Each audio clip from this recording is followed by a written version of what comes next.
Hello friends, welcome to my YouTube channel. I am Atish Kumar. हम लोग data visualisation and pre processing के video lecture series में ये सारे टॉपिक को डिफरेंट वीडियो लेक्चर्स के माध्यम से हमने कवर कर लिया है। आज हमें जो टॉपिक कवर करना है उसका नाम है overview of data visualisation and its importance. तो आज हम लोग इसके ओवरव्यू और इसका रियल वर्ल्ड में कौन कौन सेक्टर्स में इसका कहाँ कहाँ पे कैसा इंपॉर्टेंट रोल प्ले करता है ये सब्जेक्ट, उसके बारे में आज हम लोग इस वीडियो लेक्चर में जानने का कोशिश करेंगे। तो चलिए हम लोग को इसको शुरू करते हैं। एक्चुअल में आज जो टॉपिक हमें कवर करना है ना, उसमें देखिए हम लोग को सबसे पहले इसका ओवरव्यू को भी कवर करना है और इसके साथ में इम्पोर्टेंस को भी कवर करना है। इम्पोर्टेंस मतलब कि डेटा विजुअलाइजेशन एक ऐसा सब्जेक्ट है, एक ऐसा कंसेप्ट है, तो इसका किस किस जगह पे इसका इम्पोर्टेंट रोल मतलब कि रहता है उसको हमको कवर करना है कि कहाँ कहाँ पे ये यूज किया जाता है, इस कंसेप्ट को कहाँ कहाँ पे इसका मतलब एप्लीकेशन है, यूजेज है, सिग्निफिकेंस है, इम्पोर्टेंस है, उसको हम लोग आज कवर करने का कोशिश करेंगे। तो ओवरव्यू देखिए यहाँ पे मैं मतलब कि डेफिनेशन आपके लिए पुटअप किया है। डेफिनेशन बोलिए, व्हाट इज डेटा विजुअलाइजेशन बोलिए, या तो इंट्रोडक्शन टू डेटा विजुअलाइजेशन बोलिए, बात एक ही है, या ओवरव्यू ऑफ डेटा विजुअलाइजेशन बोलिए, बात एक ही है। तो देखिए यहाँ पे मैंने डेफिनेशन आपके लिए पुटअप किया है कि data visualization is a graphical representation of data and information by using visual elements like graph, chart and map so that we can analyze and understand data efficiently। मैं इसको अपने शब्दों में आपको समझा देना चाहता हूँ कि रियल वर्ल्ड में आपके पास जो डेटा आएगा, जो एक्सेल शीट में होगा, वो या तो फिर टेक्स्ट के फॉर्म में या नंबर के फॉर्म में होगा, तो उस डेटा को हम लोग एक्चुअल में ग्राफिकल फॉर्म में या डायग्राम के फॉर्म में या पिक्चर के फॉर्म में रिप्रेजेंट करने का कोशिश करते हैं डिफरेंट डिफरेंट ग्राफ या चार्ट या मैप के द्वारा। इससे फ़ायदा क्या होगा कि हम लोग उस डेटा को और अच्छा से एनालिसिस कर पाएंगे, समझ सकेंगे और उसको हम लोग एफिशिएंट तरीक़ा से यूज कर पाएंगे। तो आपको इन सारे चीज़ों को करने के लिए डेटा विजुअलाइजेशन आपका बहुत ज़्यादा हेल्प करता है। इसलिए ये सब्जेक्ट का मतलब कि आप बोल सकते हैं कि हमें ये सब्जेक्ट मतलब कि इम्पोर्टेंस हो जाता है। तो आप ऐसा बोल सकते हैं कि यहाँ यही इसका डेटा ओवरव्यू है। अब अगर मान चलिए कि ये थ्योरी अगर आपको नहीं समझ में आया तो मैं इसको प्रैक्टिकल करके आपको समझा देना चाहता हूँ। रियल वर्ल्ड में आप बोल सकते हैं कि आपको इस तरह का डेटा सेट मिलेगा। एक्चुअल में ये आईपीएल का 2008 से लेकर 2022 तक में जितने भी मैच खेले गए हैं उसका सारा रिकॉर्ड है। तो इस रिकॉर्ड को देख के आपको थोड़ा सा कॉम्प्लेक्सिटी लग रहा होगा, ये डेटा देख के आपको समझ में नहीं आ रहा होगा कि एक्चुअल में ये डेटा क्या बोलना चाहता है। तो इसी प्रॉब्लम को सॉर्ट आउट करने के लिए, इसी प्रॉब्लम को सोल्व करने के लिए आपका यहाँ पे एक सब्जेक्ट निकल के आता है जिसका नाम है डेटा विजुअलाइजेशन। और डेटा विजुअलाइजेशन करता क्या है कि इस तरह का मतलब कि एक्सेल शीट में जो हमारे पास डेटा होता है, उस डेटा का उसी डेटा को वो कन्वर्ट करता है किसमें, इस तरह के डिफरेंट डिफरेंट ग्राफ या चार्ट्स में, सो दैट कि एक प्रोग्रामर को, एक कोडर को और अच्छा से मतलब कि डिसीजन मेकिंग में या तो मतलब कि जो हिडन पैटर्न, ट्रेंड्स है, इनसाइट्स हैं या गैप है या कोरिलेशन है, वो सारे चीज़ों को हम मतलब कि निकाल पाएँ। एक्चुअल में इस तरह का डेटा सेट को देख के आप बहुत सारे एक्चुअल में ये डेटा क्या बोलना चाहता है, या तो इस डेटा से हम लोग भविष्य में या तो किसी भी टाइप का प्रेडिक्टिव मॉडल्स बनाना चाहते हैं या कोई और मतलब कि डिसीजन मेकिंग करना चाहते हैं, तो वो सारा चीज़ हम लोग मतलब कि एफिशिएंट तरीका से नहीं कर पाएँगे। लेकिन यही जगह अगर हम लोग मतलब कि डेटा विजुअलाइजेशन सब्जेक्ट के कंसेप्ट को यूज करते हुए अगर इस तरह का बहुत सारा ग्राफ या चार्ट्स वगैरह ड्रॉ करते हैं, तो डेफिनेटली आप मतलब कि जो हिडन पैटर्न, ट्रेंड्स या इनसाइट्स हैं, या आप कुछ ऐसा मतलब कि अनसुलझा चीज़ जो उस डेटा को डायरेक्टली देखने से पता नहीं चल रहा था, वो सारा चीज़ हम लोग उस डेटा से निकाल पाएँगे। तो इस मतलब कि प्रोस्पेक्टिव से भी आप बोल सकते हैं कि यहाँ पे आपका डेटा विजुअलाइजेशन जो सब्जेक्ट है आपको मतलब कि हेल्प करता है। तो आई होप मतलब कि इसका ओवरव्यू आपको समझ में आ गया होगा। अब हम लोग मेन जो आज हमें कवर करना है उसको हम लोग पढ़ने का कोशिश करते हैं और कि आज एक्चुअल में इसका इम्पोर्टेंस को हमें कवर करना है। देखिए, हमें आज कवर करना है there are following importance of data visualization. जो डेटा विजुअलाइजेशन जो सब्जेक्ट है उसका रियल वर्ल्ड में क्या-क्या इम्पोर्टेंस है, या किन-किन सिनेरियोज़ में, किन-किन सेक्टर्स में ये कहाँ पे आपको मतलब कि हेल्प करता है, इसका कहाँ-कहाँ पे इम्पोर्टेंट रोल रहता है, उसको हम लोग जानने का कोशिश करेंगे। जैसे यहाँ पे देखिए फर्स्ट पॉइंट में मैंने लिखा है, आपको ये कहाँ पे इसका इम्पोर्टेंट रोल रहता है, ईडीए परफॉर्म करने में। ईडीए क्या है? Exploratory data analysis. तो एक्चुअल में इस थ्योरी को पढ़ाने से पहले मैं आपको ये डायरेक्ट मतलब कि प्रैक्टिकल करके समझा देना चाहता हूँ कि एक्चुअल में ईडीए होता क्या है। देखिए, रियल वर्ल्ड में आपको इस टाइप का डेटा सेट मिलेगा।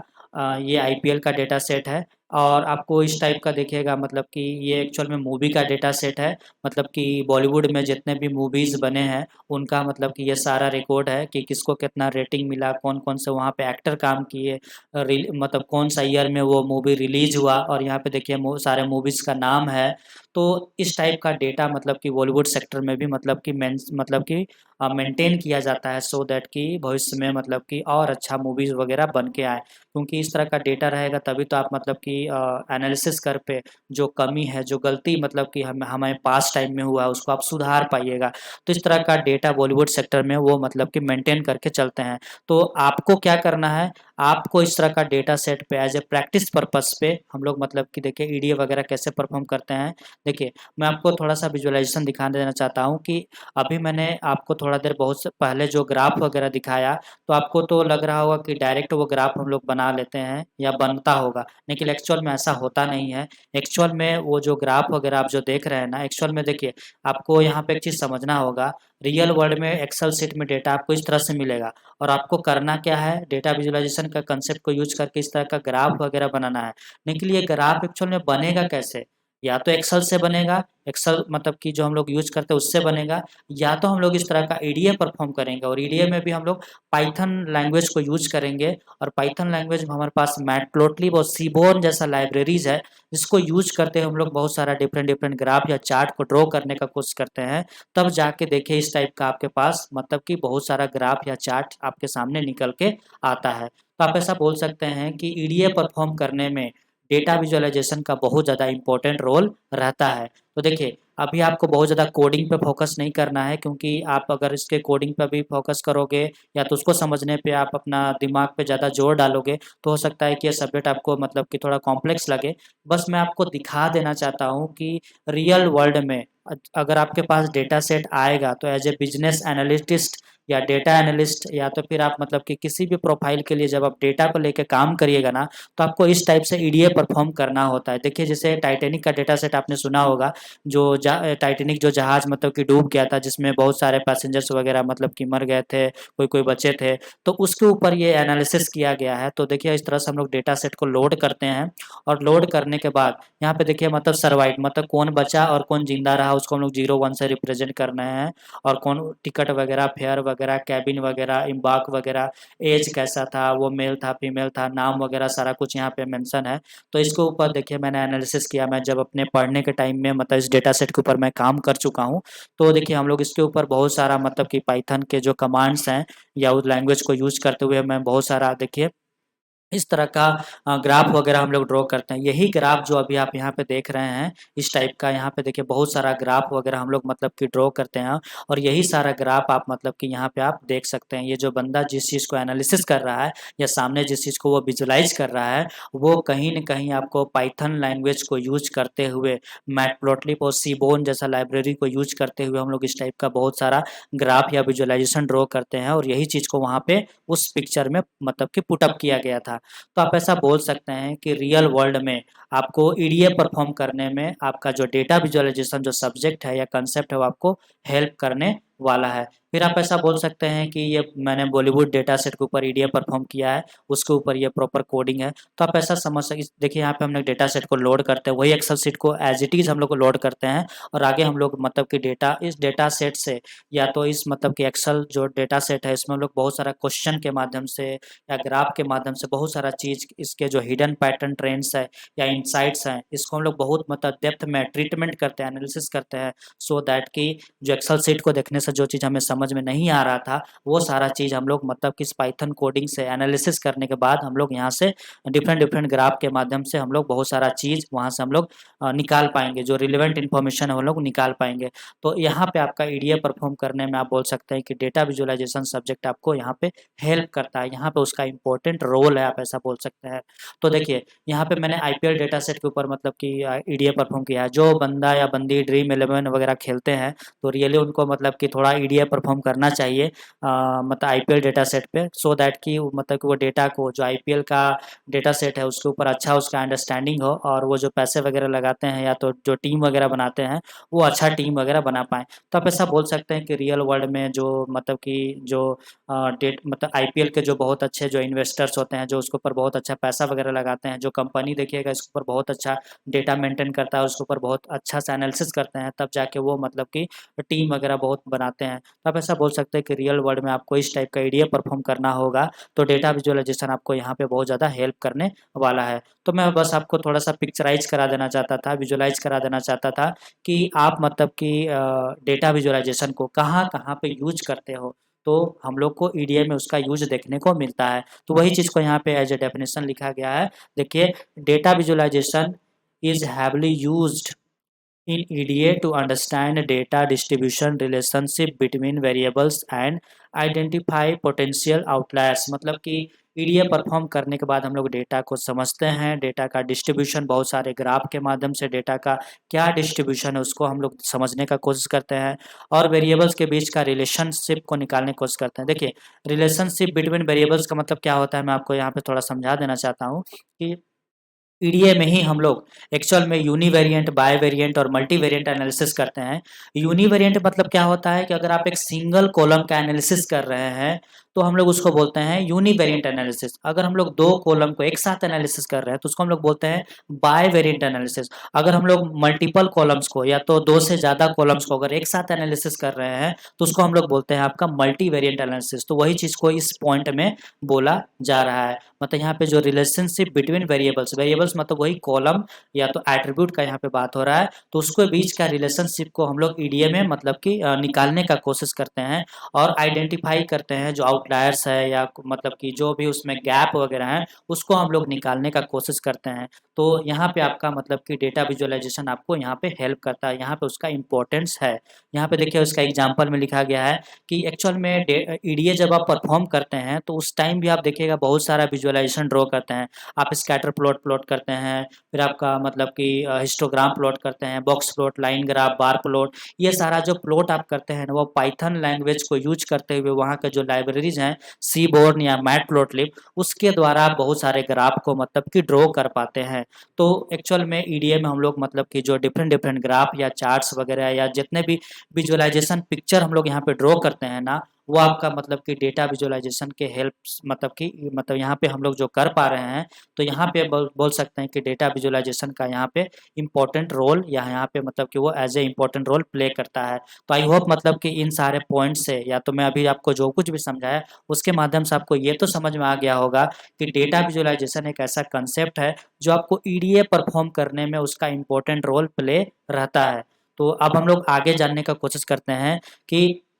फीचर इंजीनियरिंग में भी मतलब कि डेटा विजुअलाइजेशन का इम्पोर्टेंट रोल रहता है या उसका इम्पोर्टेंस है। कैसे इसका इम्पोर्टेंस है मैं आपको इसको थोड़ा सा पिक्चराइज करके समझा देना चाहता हूँ, फिर हम लोग इसको थ्योरी को कवर करेंगे। जैसे मान चलिए कि आपको कोई प्रॉब्लम असाइन होता है या कोई आप मशीन लर्निंग मॉडल पे काम कर रहे हैं या किसी भी मॉडल का आप मान के चलिए कि आउटपुट को आपको फ्रेम करना है या कोई आउटपुट आपको निकालना है, तो जरूरी नहीं है कि सारा एट्रीब्यूट, सारा कॉलम, सारा फीचर, फीचर मतलब यहाँ पे इनपुट का बात हो रहा है, सारा इनपुट उसके लिए रिस्पॉन्सिबल हो। मान चलिए कि एक आउटपुट को डिराइव करने के लिए जरूरी नहीं कि सारा मतलब कि आप फीचर को लीजिए तभी जाके वो आउटपुट आप डिराइव कर पाइएगा। ऐसा भी हो सकता है कि सिर्फ दो ही मतलब या तीन ही मतलब कि फीचर या इनपुट को लेके चले तो भी मेरा आउटपुट बहुत अच्छा आएगा। तो इसी को हम लोग बोल रहे हैं फीचर इंजीनियरिंग। फीचर इंजीनियरिंग मतलब होता है कि रिलेवेंट फीचर को ही हम लोग सेलेक्ट करते हैं और अपना जो प्रॉब्लम है उसको हम लोग मतलब सॉर्ट आउट करने का कोशिश करते हैं। जो हमारा मतलब कि आउटपुट है हम लोग उसको ड्राइव करने का कोशिश करते हैं। तो फीचर इंजीनियरिंग एक ऐसा कंसेप्ट है जिसमें हम लोग करते क्या है कि बहुत सारा मतलब कि जो हमारे पास जो रो या कॉलम होता है या फीचर्स होता है उसमें से हम लोग जो रिलेवेंट फीचर है उसको हम लोग सेलेक्ट करते हैं और आगे अपना जो काम है हम लोग उसको मतलब कि जो हमारा जो प्रॉब्लम उसको हम लोग मतलब कि सॉल्व करने का कोशिश करते हैं। तो वही चीज़ को देखिए यहाँ पे थ्योरी में लिखा गया है कि visualising the impact of different feature on the target variable. मतलब कि हमारा जो टारगेट है उस टारगेट को अचीव करने के लिए हम लोग सिर्फ रिलेवेंट फीचर को सिलेक्ट करते हैं और फीचर इंजीनियरिंग के माध्यम से हम लोग रिलेवेंट फीचर को मतलब कि सिलेक्ट करते हैं और मशीन लर्निंग मॉडल को पास करते हैं, सो दैट कि हमारा मॉडल का जो परफॉर्मेंस है या आउटकम्स है वो और अच्छा आ सके। तो फीचर इंजीनियरिंग बस यही था। आप मतलब कि यहाँ पे मतलब आप बोल सकते हैं कि डेटा विजुअलाइजेशन आपका यूज होता है या उसका इम्पोर्टेंस है। तो यहाँ पे भी हम लोग क्या करते हैं, plotting correlation heat map to understand feature correlation and reduce multi collinearity. मतलब कि यहाँ पे मैं आपको इस पॉइंट में अपने शब्दों में आप समझा देना चाहता हूँ कि फीचर इंजीनियरिंग में हम लोग मतलब रिलेवेंट फीचर को लेके आगे प्रोसीड करते हैं और मेरा जो आउटपुट है उसको हम निकालने का कोशिश करते हैं, और बहुत सारा कोरिलेशन हीट मैप के थ्रू या तो फिर डिफरेंट डिफरेंट विजुअलाइजेशन के थ्रू हम लोग मतलब कि ड्रॉ करते हैं और समझने का कोशिश करते हैं। यहाँ पे भी हम लोग विजुअलाइजेशन ही कर रहे हैं, डेटा का विजुअलाइजेशन ही कर रहे हैं हीट मैप के थ्रू। मैं आपको थोड़ा देर पहले हीट मैप मतलब कि पिछला वीडियो में मैं आपको हीट मैप दिखाया था। तो हीट मैप में एक टाइप का विजुअलाइजेशन ही है जिसके द्वारा हम लोग डेटा को क्या करते हैं, विजुअलाइज कर पाते हैं। तो यहाँ पे आप बोल सकते हैं कि फीचर इंजीनियरिंग में अगर आप फीचर इंजीनियरिंग करना चाहते हैं तो आपको यहाँ पे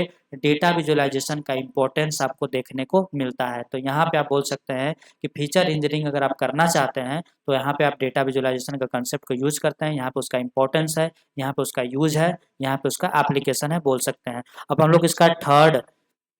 मतलब कि इम्पोर्टेंस को समझने का कोशिश करते हैं कि डेटा विजुअलाइजेशन का थर्ड इम्पोर्टेंस क्या है, मॉडल इवोल्यूशन में। मॉडल इवोल्यूशन मतलब आप मान के चलिए कि कोई प्रोजेक्ट कर रहे हैं, कोई मॉडल बना रहे हैं, कोई मशीन लर्निंग मॉडल पे काम कर रहे हैं, तो उसका जो परफॉर्मेंस है, उसका जो एक्चुअल में वो कितना अच्छा मतलब कि काम कर पा रहा है, तो उसको हम लोग निकालने के लिए देखिए हम लोग मॉडल को इवोल्यूट करते हैं। और उसको इवोल्यूट करने के टाइम हम लोग बहुत सारा परफॉर्मेंस पैरामीटर जो होता है हम लोग उसको निकालने का कोशिश करते हैं। जैसे कि अगर मैं आपको बोलूँ कि आप एक अच्छे स्टूडेंट हैं, तो मैं अगर आपको अच्छा स्टूडेंट बोल रहा हूँ, तो हो सकता है कि उसके पीछे का कारण क्या होगा कि आप बहुत अच्छा मतलब आपका राइटिंग स्किल होगा, बोलने का स्किल होगा, आपका जो आंसर राइटिंग है वो बहुत अच्छा होगा। इन बिहाफ पे मैं आपको अच्छा बोल रहा हूँ। तो मान चलिए कि अगर मुझे मॉडल का परफॉर्मेंस को अच्छा बताना है तो मैं देखिए क्या-क्या चीज़ निकालता हूँ सो दैट कि मैं मॉडल को जो परफॉर्मेंस है उसको मैं बता पाता हूँ। देखिए यहाँ पे हम लोग उसका कन्फ्यूजन मैट्रिक्स हो गया, एक्यूरेसी स्कोर हो गया, F1 स्कोर हो गया, रिकॉल हो गया, एओसी हो गया, फिर आपका प्रिसिजन स्कोर हो गया, फिर आपका आर स्क्वायर में मतलब कि मैट्रिक्स हो गया। ये सारे जितने भी मैट्रिक्स हैं हम लोग मतलब कि इन सारे मैट्रिक्स को हम लोग मतलब कि पाइथन लैंग्वेज को यूज करते हुए मतलब हमारे पास जो मतलब कि scikit-learn के जो लाइब्रेरीज है उसको हम लोग यूज करते हुए मतलब कि इन सारे जो पैरामीटर है उसको हम लोग मतलब कि मतलब निकालने का कोशिश, ये भी एक टाइप का विजुअलाइजेशन ही है। और इस विजुअलाइजेशन से हम लोग मॉडल का एक्चुअल में क्या परफॉर्मेंस है, उसका क्या इम्प्रूवमेंट है, वो कैसा परफॉर्म कर रहा है, उसको हम लोग जानने का कोशिश करते हैं। तो आप ऐसा बोल सकते हैं कि यहाँ पे भी हम लोग देखिए प्लॉटी प्लॉटी एक आप मतलब कि पाइथन में एक लाइब्रेरी है जिसमें आपको बस डेटा सेट को लोड करना रहता है। वो मैक्सिमम आपका जितना भी विजुअलाइजेशन है, ग्राफ वगैरह डेफिनेटली वो ड्रॉ करके आपको दे देता है। या तो मैटप्लोट्लिब एक ऐसा लाइब्रेरीज है पाइथन में जिसको यूज करके हम लोग ये जो प्रिसीजन हो गया, प्रिसीजन रिकॉल कर्व हो गया या फिर आरओसी कर्व हो गया, चाहे कन्फ्यूजन मैट्रिक्स ड्रॉ करना हो, चाहे मतलब कि जो भी ऑपरेशन वगैरह परफॉर्म करना, हम लोग scikit-learn और मैटप्लोट्लिब को यूज करते हुए हम लोग मतलब कि डिफरेंट डिफरेंट ग्राफ या यहाँ पे कर्व वगैरह ड्रॉ करने की कोशिश करते हैं। यहाँ पे जो भी हम लोग ड्रॉ कर रहे हैं ना वो एक टाइप का विजुअलाइजेशन ही है। तो मॉडल का परफॉर्मेंस को जांचने के लिए, टेस्ट करने के लिए आप बोल सकते हैं कि डेटा विजुअलाइजेशन यहाँ पे आपको हेल्प करता है, या तो यहाँ पे उसका इम्पोर्टेंस आपको देखने को मिलता है। तो थर्ड पॉइंट में आप समझ गए होंगे कि मॉडल इवोल्यूशन में आपका डेटा विजुअलाइजेशन का इम्पोर्टेंस रहता है। अब हम लोग इसका फोर्थ इम्पोर्टेंस को जानने का कोशिश करते हैं कि कहाँ पे आपका मतलब कि देखिए डेटा को अगर आपको रिपोर्टिंग करना है या डैशबोर्ड वगैरह आपको बनाना है तो यहाँ पे भी आपको देखिएगा डेटा विजुअलाइजेशन का इम्पोर्टेंट रोल रहता है। डैशबोर्ड मतलब आप जान रहे होंगे, ये चीज़ मैंने आपको पहले के वीडियो लेक्चर में आपको दिखा दिया है कि देखिए डैशबोर्ड हम लोग इसको बोलते हैं। मान के चलिए कि रियल वर्ल्ड में आपको अगर किसी भी ऑर्गेनाइजेशन में अगर आप काम कर रहे हो तो इस टाइप का एक्सेल शीट में आपको डेटा मिलेगा, लेकिन अपना बॉस को या तो टीम हेड को आप इस तरह का डेटा तो अगला को दिखाओगे नहीं। तो हो सकता है कि अगला आपको सुना दे। इस तरह का डेटा को आपको एनालिसिस करना होगा, ट्रीटमेंट करना होगा, और ट्रीटमेंट करने के बाद बहुत सारा ग्राफ या मतलब हिडन पैटर्न ट्रेंड्स या विजुअलाइजेशन चीज़ आपको ड्रॉ करना होगा एक सिंगल पेज में, या एक सिंगल पेज का डैशबोर्ड बना के आपको अपने बॉस के सामने लेके जाना होता है। उसी को हम लोग बोलते हैं रिपोर्ट या डैशबोर्ड। तो इस टाइप का विजुअलाइजेशन करने के लिए भी आप बोल सकते हैं यहाँ पे आपका डेटा विजुअलाइजेशन आपका यहाँ पे बहुत ज़्यादा उसका इम्पोर्टेंट रोल रहता है। तो आप बोल सकते हैं कि डैशबोर्ड बनाने में, रिपोर्ट बनाने में आपका डेटा विजुअलाइजेशन का इम्पोर्टेंट रोल रहता है। यहाँ पे भी आप देखिए बहुत सारा हम लोग पाई चार्ट बनाए हैं, आपका बार है, बार ग्राफ है, लाइन ग्राफ है, और यहाँ पे मतलब कि ओवरऑल मतलब कि एक ऑर्गेनाइजेशन का क्या परफॉर्मेंस है, कितना सेल हुआ, कितना प्रॉफिट हुआ, कितना रेवेन्यू जनरेट हुआ, वो सारा डिटेल्स अमेजोन कंपनी का देखिए यहाँ पे मतलब कि एक सिंगल डैशबोर्ड में हम लोग मतलब कि सब कुछ दिखा पा रहे हैं। तो आप ऐसा बोल सकते हैं इस टाइप का डैशबोर्ड बनाने के लिए आप मतलब कि डेटा विजुअलाइजेशन को यहाँ पे यूज करते हैं। तो वही चीज़ को यहाँ पे लिखा गया है, देखिए, visualization are use to create interactive dashboard and report for stakeholders. मतलब रियल टाइम में आप जब मतलब कि किसी भी प्रोजेक्ट्स या किसी भी प्रॉब्लम के लिए आप काम कर रहे होंगे या किसी भी डेटा सेट के ऊपर आप काम कर रहे होंगे, तो आप पावर बीआई या टैबल्यू को यूज करते हुए या तो ये काम आप पाइथन से भी कर सकते हैं। पाइथन में भी सीबोर्न, मैटप्लोट्लिब जैसे लाइब्रेरीज को यूज करके भी आप मतलब डिफरेंट डिफरेंट ग्राफ या चार्ट्स वगैरह बना सकते हैं। लेकिन ज़्यादातर देखिएगा कि हम लोग मतलब कि सीधा एक्सेल शीट को हम लोग लोड करते हैं पावर बीआई में या टैबलू में, और उसके बाद हम लोग बहुत सारे विजुअलाइजेशन ड्रॉ करने का कोशिश करते हैं। तो वो सारा चीज़ जो हम लोग कर पा रहे हैं वो आपका मतलब कि डेटा विजुअलाइजेशन ही तो है। तो यहाँ पे आपका बोल सकते हैं कि इम्पोर्टेंट रोल आपका रहता है या इम्पोर्टेंस है यहाँ पे आपका रिपोर्ट या डैशबोर्ड बनाने में आपका डेटा विजुअलाइजेशन का यहाँ पे इम्पोर्टेंस है, आप ऐसा बोल सकते हैं। तो आई होप ये पॉइंट्स आपका क्लियर हो गया होगा। अब हम लोग नेक्स्ट आगे जानने का कोशिश करते हैं कि डेटा विजुअलाइजेशन का कहाँ कहाँ पे और इम्पोर्टेंस है। देखिए, कम्युनिकेशन ऑफ रिजल्ट्स, मान चलिए कि अगर आपको एक एक्सेल शीट मिलता है या किसी कोई प्रॉब्लम आपके साइन होता है,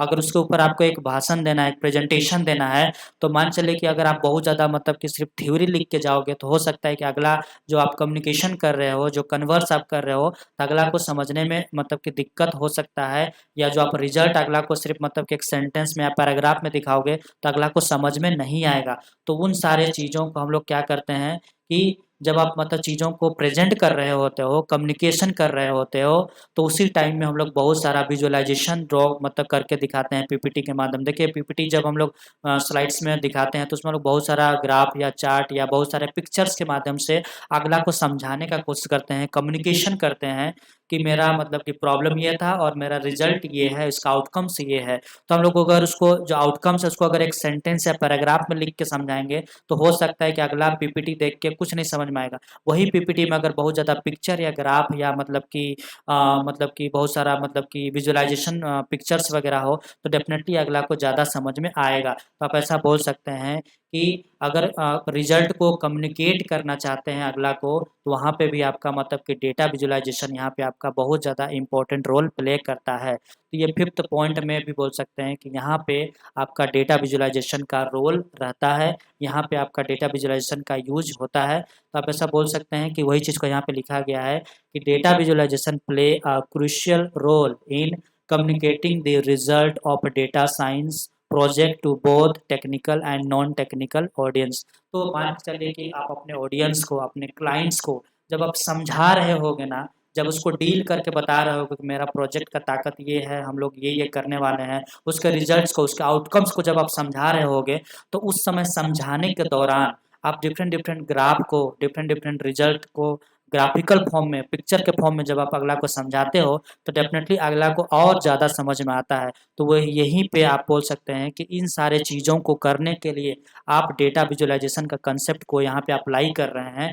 तभी आप ये सारा चीज़ आप अगला को कर पा रहे हैं, अगला को समझा पा रहे हैं। तो इसीलिए मतलब कि यहाँ पे आपका इस पॉइंट पे कम्युनिकेशन ऑफ रिजल्ट्स, यहाँ पे आपका डेटा मतलब विजुअलाइजेशन का जो कंसेप्ट है या उसका इम्पोर्टेंस है यहाँ पे आपको देखने को मिलता है। नेक्स्ट अब हम लोग जानने का कोशिश करते हैं कि एनोमली डिटेक्शन। एनोमली डिटेक्शन में मतलब कि आपका डेटा विजुअलाइजेशन का मतलब कि रोल कैसे रहता है उसको मैं आपको समझा देना चाहता हूँ। एनोमली मतलब होता है कि सस्पिशियस एक्टिविटी। मान चलिए किसी भी टाइप का जो फ्रॉड वगैरह आप कभी सुने होंगे रियल वर्ल्ड में, तो वो सारा फ्रॉड को डिटेक्ट करने के लिए आपका मतलब कि ये जो डेटा विजुअलाइजेशन है आपको बहुत ज़्यादा हेल्प करता है। वो चीज़ को मैं आपको दिखा देना चाहता हूँ। जैसे यहाँ पे आप देखिए,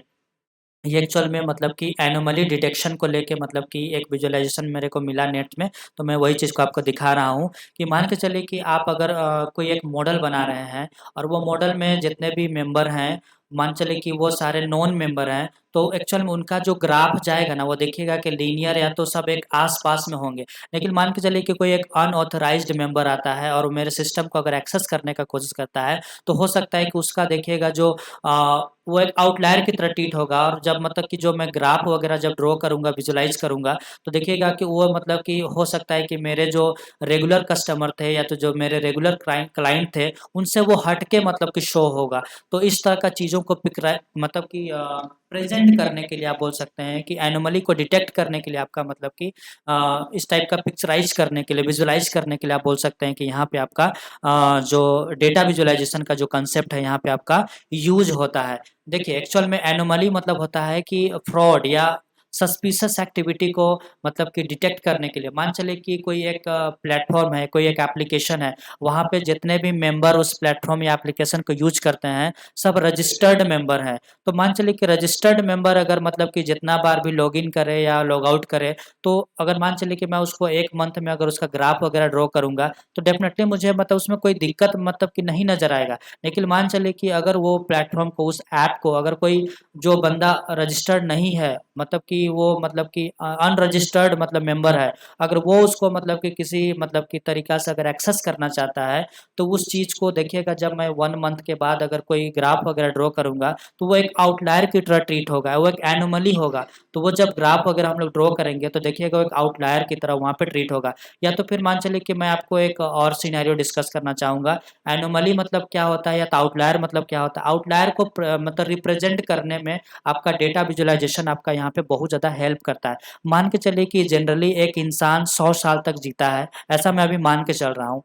मतलब कि अगर किसी मतलब कि जब मैं अगर किसी ऑर्गेनाइज़ेशन में अगर मान चलिए कि जितने भी एम्प्लॉयी काम कर रहे हैं, अगर उसका मैं ऐज को लेके अगर कोई ग्राफ ड्रॉ करूँ, तो जनरली सबका ऐज 100 के आस-पास होगा, या तो मतलब कि 50 से 100 के आस-पास होगा। लेकिन सपोज़ दैट अगर एक ऐसा डेटा पॉइंट अगर उसमें निकल के आता है जिसका एज सपोज़ दैट 200 है, तो आप डेफ़िनेटली उसको बता पाइएगा कि 200 तो मतलब कि पॉसिबल ही नहीं है, कोई बंदा मतलब 200 साल कैसे जी सकता है? तो एक वो आपका जो पॉइंट बनेगा ना, उस डेटा सेट का जब मतलब कि ग्राफ वगैरह ड्रॉ करिएगा, तो वो पॉइंट एक्चुअल में आपका एनोमली होगा, उसी को हम लोग बोल रहे हैं आपका आउटलायर। तो इस टाइप का मतलब चीज़ों को मतलब कि दर्शाने में, या तो आप जब बॉक्स प्लॉट वगैरह ड्रॉ करिएगा, उसमें भी देखिएगा जो आउटलायर मतलब कि जो